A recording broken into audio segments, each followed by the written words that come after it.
Hello বন্ধুরা, কেমন আছো? আশা করি ভালো আছো। আমি তৈরি করে ফেলবো কাঁচকলার কোপ্তা। দিয়ে দিয়েছি তেজপাতা ফোড়ন, লবঙ্গ, এলাচ, দারচিনি ফোড়নে দিয়ে দিলাম।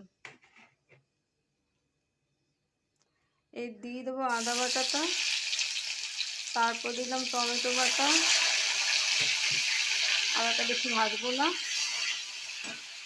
তারপর এখন হলুদ, নুন, চিনি, জিরের গুঁড়ো সমস্ত দিয়ে রেডি করে মশলাটা দিয়ে দিলাম। ছোটো জায়গায় নিলাম, সুবিধা হলো দেখাতে। এবার মশলাটাকে সিম আঁচ করে একটু কষিয়ে নেব।